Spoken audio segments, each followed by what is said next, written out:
So welcome back to another Director Q&A hosted by Wildscreen. Today I'm joined by the fantastic Lis Oakham, director of the Human Worlds episode of the landmark BBC NHU series The Green Planet. Welcome, Lis. Thank you, it's good to be here.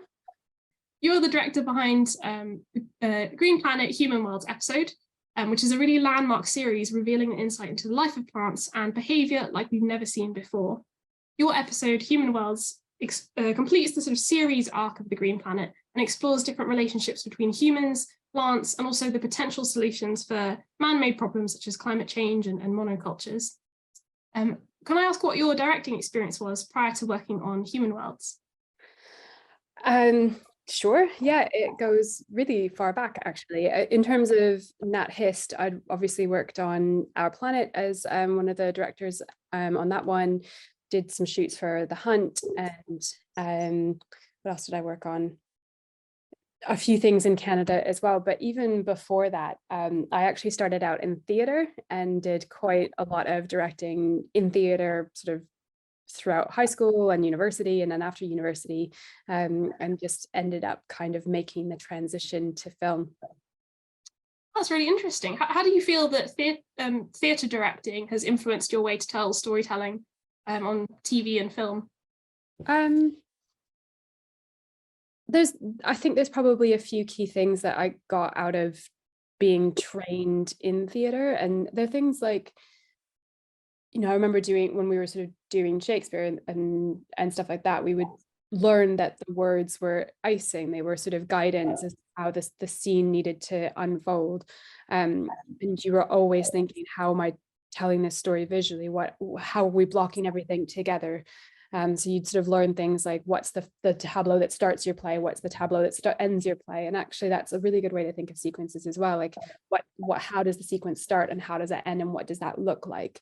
So I think that very much sort of thinking in terms of visuals, and also, you know, as I didn't just direct, I acted as well. So you do a lot of thinking about character and what drives a character and what their motivations are and how that sort of plays out. And I think I bring that a lot to a lot of what I'm doing in terms of how I visualize sequence, how I think about them. I really think about them in terms of story and what the arc is and what the characters are doing. And obviously in this episode, the characters, I assume, are the plants, so you're kind of attributing different behaviors and characteristics to them. Absolutely. It was one of the amazing challenges about doing Green Planet is how you really, not that necessarily plants have minds and we have to be careful about anthropomorphization, but how you make those plant central characters, because there's this thing called plant blindness that afflicts a lot of people who live in cities in particular, but sometimes in rural areas anyways, where we just don't see plants, we don't sort of consider them to be part of our world, and we've stopped being able to sort of recognize different plants and what they're like and where they live and what they do, and so really combating that in Green Planet by making them central characters and trying to work out how to get people to empathize with a plant and see it as the character was really the central challenge, and that was really fun actually. I think that definitely comes across as an audience member watching the episode. I think one theme as well across a lot of our official selection productions is a story that presents a species which as humans we often overlook, but this story gives us a new perspective and generates a new appreciation in us for that species, and I think that closely aligns with the first sequence of your episode where Sir David Attenborough is showing us these weeds, what we call weeds, but are just any sort of plant life growing in urban environments, and I feel like that will really resonate with loads of audience members across the globe, because even if you don't have this specific species, you will have noticed different plant life kind of thriving all amongst the human buildings and urban environments that we have.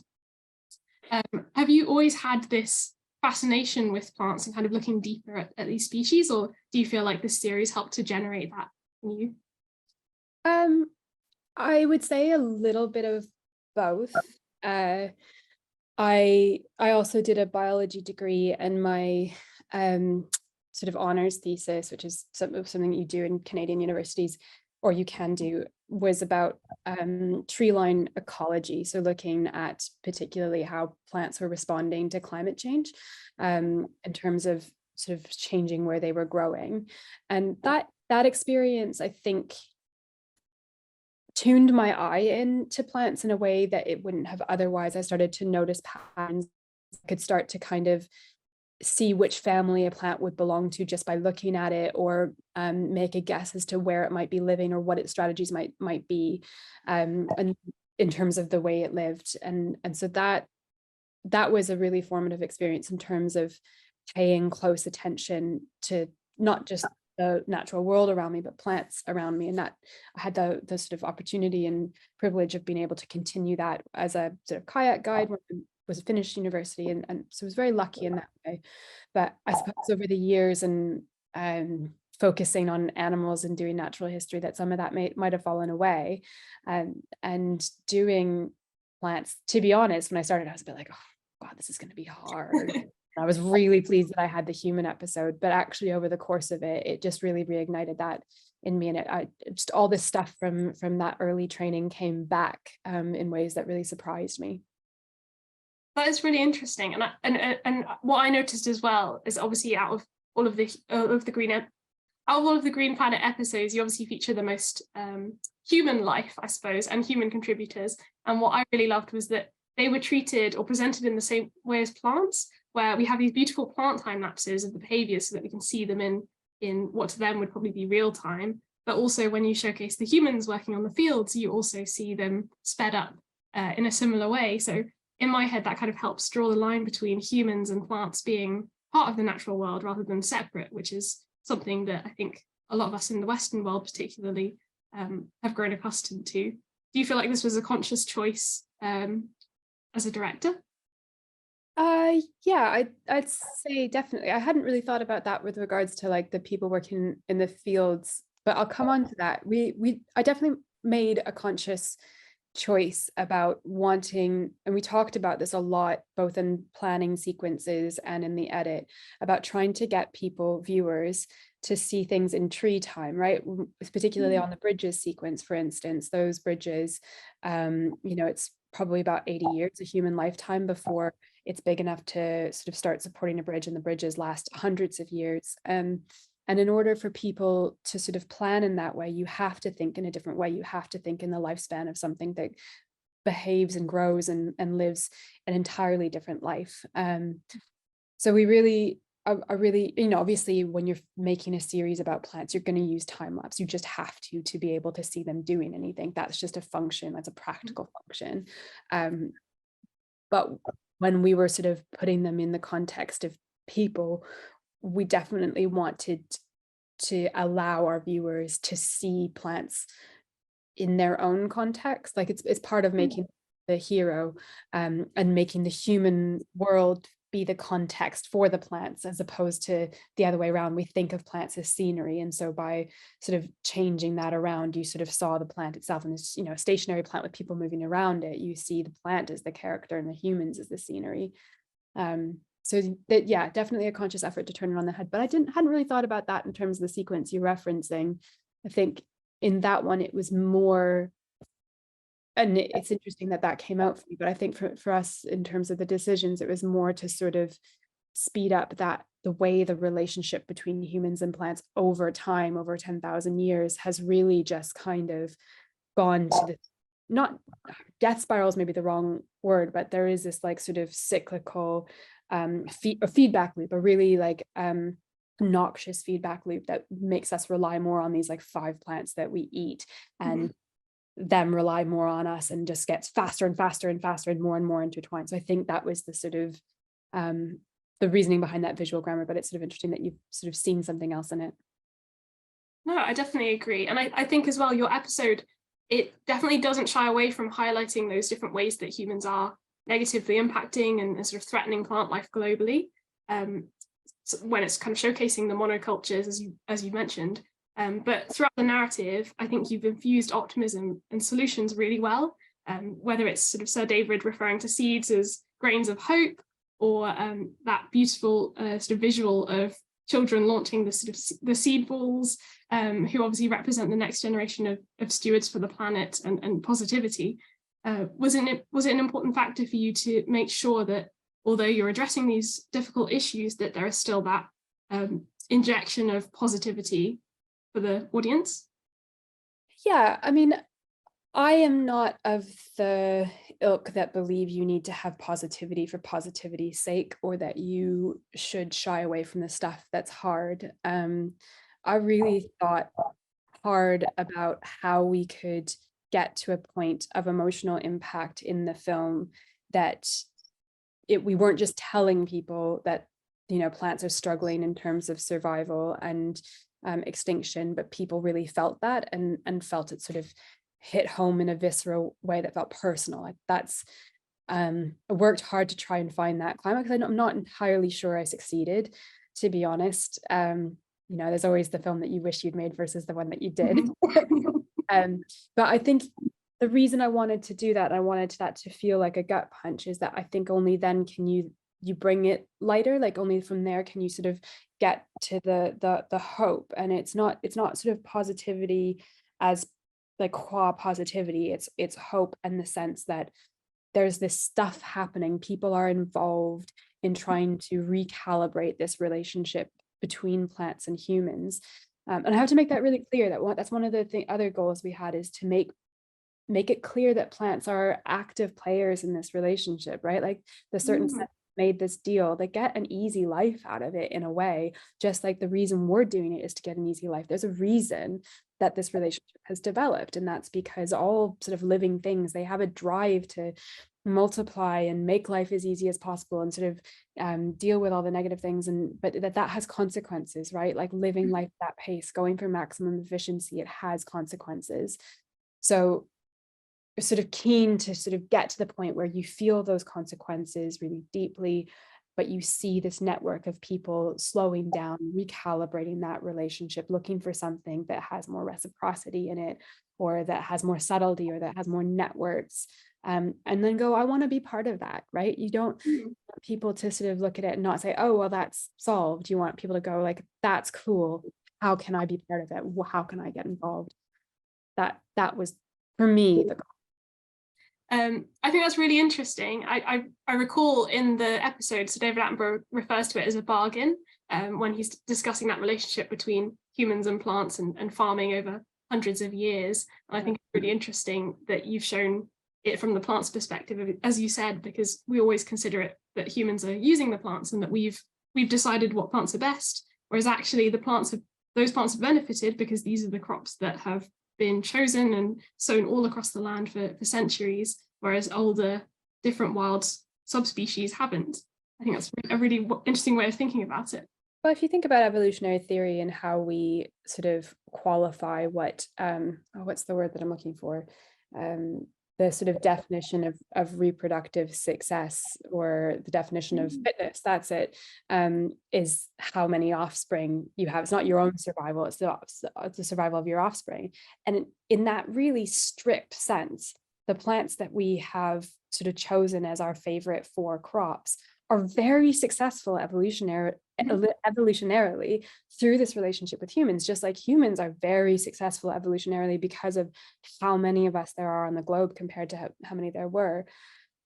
But there's this sense that that's like that success is tainted, right? We're teetering on the edge of total disaster. It's a success that is fragile, and that's something that, you know, maybe I expect too much from one program from myself, but I wanted that sense to come across of like, this is amazing, but it's so fragile and we need something that's more resilient. I think that definitely comes across in the sequence following the beetles in Canada, where you're looking at this beautiful expanse of trees, but they're a monoculture, and that means that these beetles can kind of take advantage of that.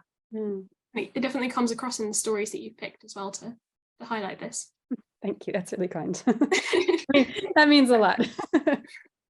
Can I ask as well how many years it took to produce this episode?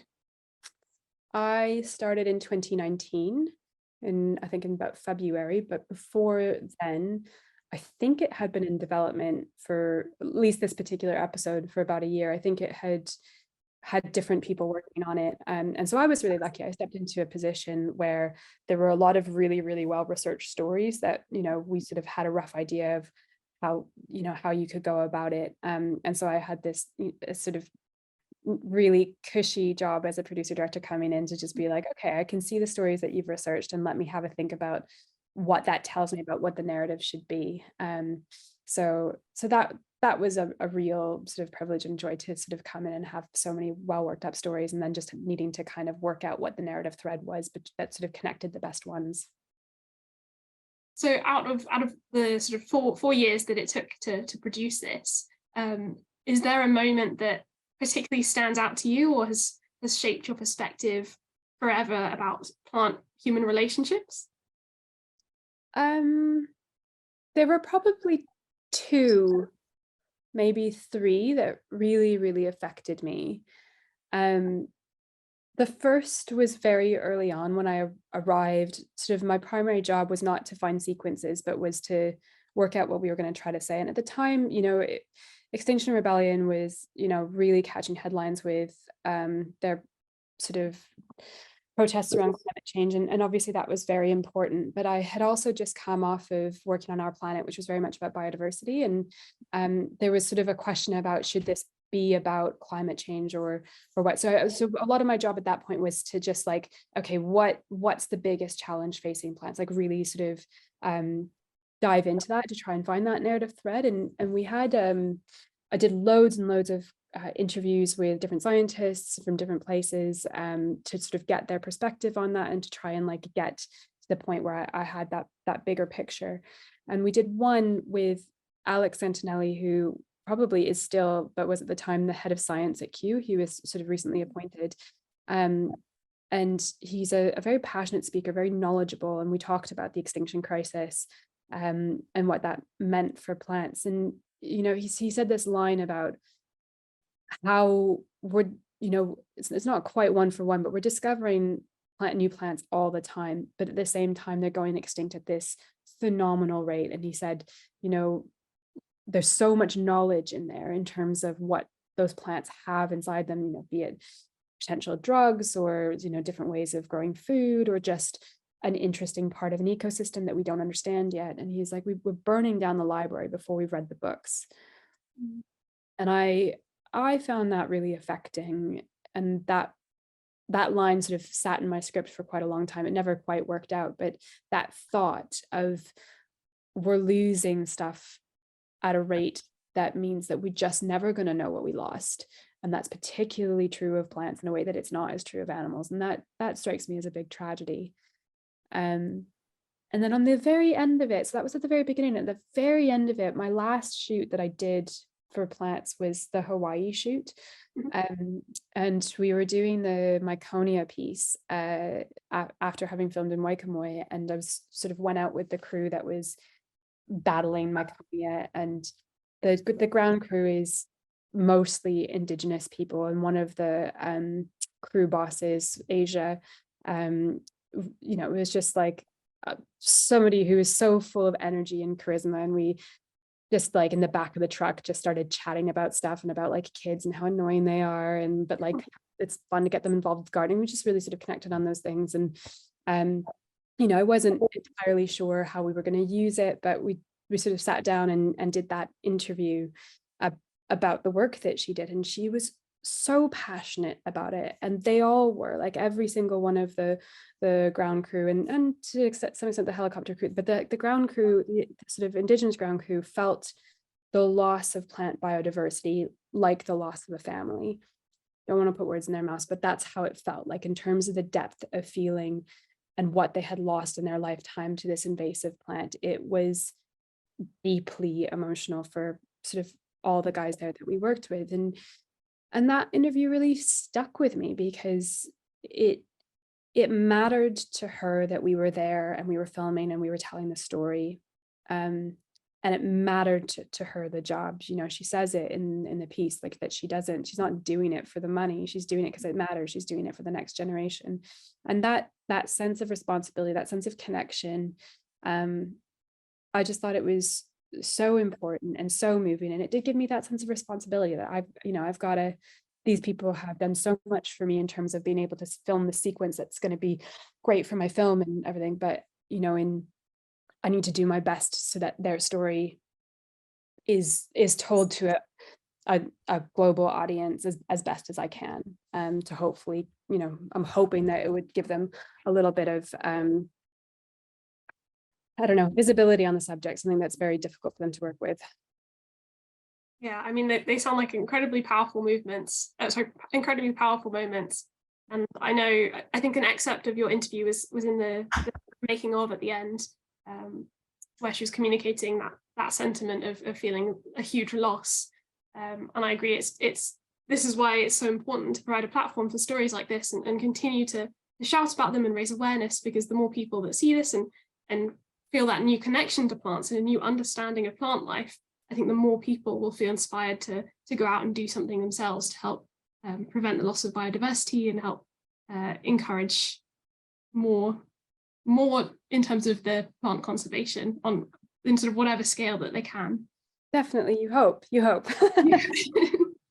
But I think we're getting to the point where we're starting to measure the impacts, and it sounds like the BBC recently did a climate creatives conference in which they presented some initial research around the impact of Green Planet, and it sounds like, you know, it did improve people's attitudes towards plants and some of their behaviors around sort of protecting plants and that kind of thing. It wasn't a very in-depth survey, but, you know, you hope that it does make a difference, and we're starting to see data that maybe it does.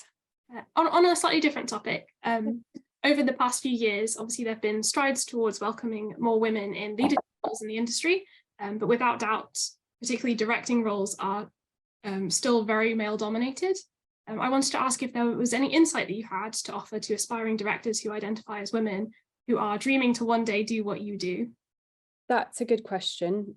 I think that is, you're right, it is starting to change. It's very different even from when I started. I think I didn't trust my instincts as much when I was younger as I maybe should have. And I would encourage anybody who's starting to direct to do that. There is a balance sort of when you're starting out between trusting your instincts and trusting the experience of people who are around you who are more experienced. And there are techniques to try to sort of find the middle ground, for sure. And I think that's sort of a challenge for a lot of people. But I think that's one of the main things, is to trust your instincts, and the other is to sort of reach out for help. Like, don't hesitate to ask people, maybe not in your team. Sometimes that can feel really hard. I was talking to somebody recently about that actually, and sometimes when you're the first to sort of make your way into a team, the first woman, for instance, you don't want to seem too vulnerable or admit that you don't know what you're doing, because you're held to this higher standard, and that's really unfortunate. It's a really hard thing to work through. But if you can find somebody, if you're in that situation, if you can find somebody outside of that to sort of say, I don't know what I'm doing, what do I do about this? Like, to find a mentor, I think that's really helpful, because that can help you solidify where your instincts are maybe right, or where maybe you're not kind of getting it quite right. I think that helps. That really helps to just, I had a couple people who were just in my corner, sort of my hype women, and that made a really big difference. It's really important, isn't it, to have people who are on a similar wavelength to you, even if you're not working together, just so that you can connect with them and share with them certain things, and be vulnerable with them in ways that you can't necessarily be with maybe colleagues. And I think sometimes, you know, in terms of directing on location, you know, if you don't come from the same background as everybody who's been doing it for a while, there's often a superpower there. You see things that other people don't see. But I do think there's an extent to which you have to be prepared for sort of performing, unfortunately, not in the same way, but on some level in the same way as the people that have come before you. So you can do that plus the extra thing. So you sort of have to, you know, it's that old adage of like having to work twice as hard. And I don't quite mean that, but, you know, do the work, get the skills, don't hesitate to ask about like can I get some experience on that camera? I'm just going to lift this bag and go over here with it so you can, you know, follow me. Or do you know what I mean? Like just those things, make sure you're sort of competent in those areas that you maybe were less confident in, and then use your superpower of like whatever other skills you're bringing to the table to expand on it, really, if that makes sense. Yes, no, definitely. And I love your point as well about kind of diversity of thought, and how even if you don't have the same experience as other people, you are bringing something new to the table, and you can see things in different ways, or would have a unique way of telling the story that someone else might not have. Yeah. So I think that's great advice. Through the Wildscreen Festival and across the natural history community, is there anyone who you'd like to connect with?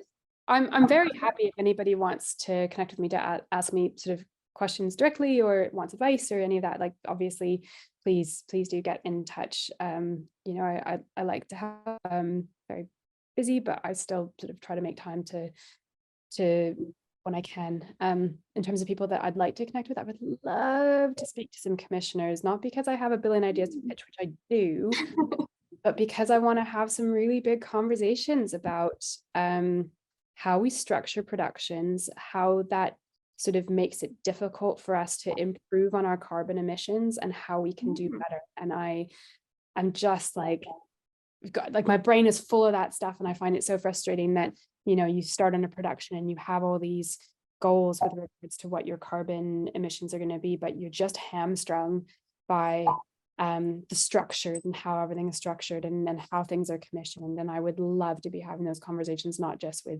my mates or my series producer, but with the commissioners and all of that. So that, commissioners, if you want to have a conversation, totally here for it. But seriously, if anybody wants to contact me, that's awesome. And what's the best way for people to reach out to you? It's probably my email address at work. I'm sure you'll put it in the chat, but it's lis.oakham@silverbackfilms.tv. Awesome. Yeah, we can put that in the video description down below. Cool. Fantastic. Well, I've kind of asked all of the questions that I had, all the burning questions about your production. But thank you very much for taking the time to sit down with me and share all of the behind the scenes and insights into the Green Planet Human Worlds. Thanks for asking such great questions. That's all right. I'm really looking forward to seeing what you're working on next, coming out in 2024. A little while. You know, it's not just my responsibility, it's everyone's responsibility. You know, the earth takes care of us, so we have to do the same. We can't just let it go by. We gotta take care too.